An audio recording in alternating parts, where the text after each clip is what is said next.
Cambric കോട്ടണിൽ light കളേഴ്സിൽ വന്നിട്ടുള്ള running ഫാബ്രിക്കുകളുടെ collection ആണ് നമ്മൾ കാണാൻ പോകുന്നത്. എല്ലാവർക്കും പുത്തിരാൻസിലേക്ക് സ്വാഗതം. ഇന്ന് ഞാൻ കൊണ്ടുവന്നിരിക്കുന്നത് 60s by 60s അഥവാ കാംബ്രിക്കിൽ വന്നിട്ടുള്ള റണ്ണിങ് ഫാബ്രിക്കുകളുടെ കളക്ഷൻ ആണ്. നല്ല സോഫ്റ്റ് ആയിട്ടുള്ള കളേഴ്സ് ആണ്, സോഫ്റ്റ് ആയിട്ടുള്ള ഫാബ്രിക് ആണ്. വിത്തൗട്ട് ലൈനിങ്ങിൽ ചെയ്യാം. ഞാൻ ചെയ്തിട്ടുള്ള ഡ്രസ്സും ഇത് വെച്ചിട്ട് തന്നെയാണ് ചെയ്തിട്ടുള്ളത്. വിത്തൗട്ട് ലൈനിങ്ങിലാണ് ചെയ്തിട്ടുള്ളത്. അപ്പൊ നമുക്ക് ഡീറ്റെയിൽ ആയിട്ട് കാണാം. പ്രൈസ് വന്നിരിക്കുന്നത് 119 ആണ്. വിത്ത് 44 ഇഞ്ച് വിട്ടിലാണ്. നമുക്ക് എല്ലാം ഡീറ്റെയിൽ ആയിട്ടൊന്ന് കണ്ടു കളയാം. ഫസ്റ്റ് ഞാൻ പറഞ്ഞല്ലോ, ഒരു ലൈറ്റ് ക്രീം കളറിലാണ് വന്നിരിക്കുന്നത്. അതിനകത്ത് തന്നെ സ്ക്രീൻ പ്രിന്റിലുള്ളതാണ്. നല്ല ക്വാളിറ്റി ഉള്ള ഫാബ്രിക് തന്നെയാണ്. നമുക്കിതൊന്ന് വെച്ച് നോക്കാം എങ്ങനെയാണ് വെയർ ചെയ്യുമ്പോൾ വരിക എന്നുള്ളത്. ഇതിനകത്ത് പോയിട്ടുള്ളത് ബ്ലൂ ഉണ്ട്, ഡാർക്ക് പിങ്ക്, അത് റാണി പിങ്ക് ഉണ്ട്, ഗ്രേ ഉണ്ട്. ഫ്ലവേഴ്സും ലീവ്സും ആയിട്ടുള്ള ഒരു പ്രിന്റ് തന്നെയാണ്. വെയർ ചെയ്യുമ്പോൾ ഈ ഒരു പാറ്റേണിലായിരിക്കും ഇതിന്റെ പ്രിന്റ് പോകുന്നത്. വിത്തൗട്ട് ലൈനിങ്ങിൽ തന്നെ ചെയ്യാം കേട്ടോ. ഞാൻ ചെയ്തിട്ടുള്ളത് വിത്തൗട്ട് ലൈനിങ്ങിൽ തന്നെയാണ്. മിക്സ് ആൻഡ് മാച്ച് ആയിട്ട് ചെയ്യാം, ടോപ്പും ബോട്ടവും ആയിട്ട് ചെയ്യാം. ഇത് വന്നിരിക്കുന്നതും ആ ഒരു കളറിൽ തന്നെയാണ് കേട്ടോ. അതിന് മാച്ച് ചെയ്യാവുന്ന ഒരു കളറാണ്. പിന്നെ നമുക്ക് ബോട്ടം ചെയ്യാം, അതല്ലെങ്കിൽ ഇപ്പൊ ഞാൻ ഈ ചെയ്തതുപോലെ മിക്സ് ആൻഡ് മാച്ച് ആയിട്ട് ചെയ്യാം. ഈ സെയിം തന്നെ ഫാബ്രിക് ഞാൻ കാണിച്ചു തരാം.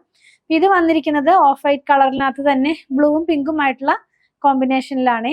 ഇതിനകത്ത് വൺ സൈഡിൽ ഒരു എപ്പോഴും കാണിക്കുന്നത് പോലെ തന്നെ ഒരു ബോർഡർ പോകുന്നുണ്ട്. അപ്പൊ സ്ലീവിന്റെ എൻഡിലോ സ്ലിറ്റിന്റെ സൈഡിലൊക്കെ നമുക്ക് യൂസ് ചെയ്യാവുന്നതാണ്. ഞാൻ ഇത് മാത്രം എടുത്ത് സ്റ്റിച്ച് ചെയ്യുന്നവർക്ക് ഇത് എങ്ങനെയാണ് വരിക എന്ന് കാണിക്കാനായിട്ട് ഒന്ന് വെച്ച് കാണിച്ചു തരട്ടെ. ഇങ്ങനെയായിരിക്കും ഇതിന്റെ ഡിസൈൻ പോകുന്നത്. ഒരു ചെടിയുടെ ഒരു ഭാഗം മാത്രമാണ് സ്ക്രീൻ പ്രിന്റ് ആയിട്ട് പോയിട്ടുള്ളത്. നല്ല ഭംഗിയുള്ള ഫാബ്രിക് തന്നെയാണ്. 119 ആണ് കേട്ടോ പ്രൈസ് വന്നിരിക്കുന്നത്. നെക്സ്റ്റ് നമ്മൾ കാണുന്നത് ഞാൻ വെയർ ചെയ്തിരിക്കുന്ന സെയിം ഡിസൈൻ ആണ്. ഇതിന്റെ പാറ്റേൺ എല്ലാം ഞാനിപ്പോ വെയർ ചെയ്തതുപോലെ നമുക്ക് മിക്സ് ആൻഡ് മാച്ച് ആയിട്ട് ചെയ്യാം. ഇതിനകത്ത് ഫസ്റ്റ് ഇപ്പൊ കാണുന്ന ഡിസൈൻ പോയിട്ടുള്ളത് ഈ ഒരു സെൻട്രൽ പാർട്ടിൽ പ്ലീറ്റ്സ് പോലെയാണ് കൊടുത്തിട്ടുള്ളത്. കാണിച്ചു തരാം. ഇത് മാത്രം വെച്ച് സ്റ്റിച്ച് ചെയ്യുന്നവർക്ക് ഡിസൈൻ എങ്ങനെയാണ് പോകുക എന്നുള്ളത് ഇങ്ങനെയായിരിക്കും പോകുന്നത്. സോഫ്റ്റ് ആയിട്ടുള്ള കളേഴ്സ് ആണ് കേട്ടോ. എല്ലാം തന്നെ പിങ്കും പീച്ചും ഒക്കെ ആയിട്ടുള്ള ഒരു കളറിലാണ് ഇതിനകത്തുള്ള പ്രിന്റുകൾ പോകുന്നത്. നെക്സ്റ്റ് വൺ ഇതിന് മാച്ച് ചെയ്യാവുന്നത് തന്നെ ഈ ഒരു ഡിസൈൻ ആണ്. ആദ്യം കണ്ട ആ സെയിം ചെടിയുടെ ഒരു ഭാഗത്തിന്റെ ഒരു പിക്ചറാന്ന് പറഞ്ഞില്ലേ, അത് മാത്രമാണ് വന്നിരിക്കുന്നത്.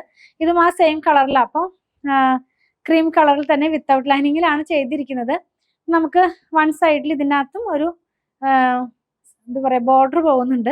അതുപോലെ തന്നെ ഇതിന്റെ നല്ല ഭാഗം ഒന്ന് കാണിക്കട്ടെ. ഈ ഫോൾഡിങ്ങിലുള്ള ഒരു ഇതുകൊണ്ടാണ് അത് അങ്ങനെ നല്ല ഭാഗത്തിന് രണ്ട് കളർ നമുക്ക് തോന്നുന്നത്. അപ്പൊ ഇത് വെയർ ചെയ്യുകയാണെങ്കിൽ ഈ ഒരു പാറ്റേണിലായിരിക്കും വരുന്നത്. നല്ല ഭംഗിയുള്ള ഡിസൈൻസും കളേഴ്സും ആണ്. നമുക്ക് കണ്ണിനൊക്കെ ഒരു കുളിർമയാകുന്ന കളർ എന്നൊക്കെ പറയില്ലേ, അങ്ങനത്തെ ഒരു കളറാണ് എല്ലാം തന്നെ. അപ്പൊ നമ്മൾ ഇന്ന് കണ്ടത് കാംബ്രിക്കിൽ അഥവാ സോഫ്റ്റ് 60s by 60s വന്നിരുന്ന റണ്ണിങ് ഫാബ്രിക്കുകളുടെ കളക്ഷൻ ആണ്. 119 ആണ് പ്രൈസ് വന്നിരിക്കുന്നത്. 44 ഇഞ്ച് വിട്ടാണ്. ഇതിലേതെങ്കിലും പർച്ചേസ് ചെയ്യണമെന്നുണ്ടെങ്കിൽ കൊടുത്തിട്ടുള്ള വാട്സാപ്പ് നമ്പറിലേക്ക് സ്ക്രീൻഷോട്ട് സെൻഡ് ചെയ്യുക. അതുപോലെ ഷോപ്പിൽ ഓൺലൈനിൽ അവൈലബിൾ ആണ്. പ്രൊഡക്റ്റുകളെല്ലാം തന്നെ അങ്കമാലിയിലാണ് ഷോപ്പ്. ഞങ്ങൾ പ്രൊഡക്റ്റുകൾ ഇഷ്ടപ്പെടുകയാണെങ്കിൽ ഞങ്ങളെ ഒന്ന് ഫോളോ ചെയ്യണേ. Thanks for watching.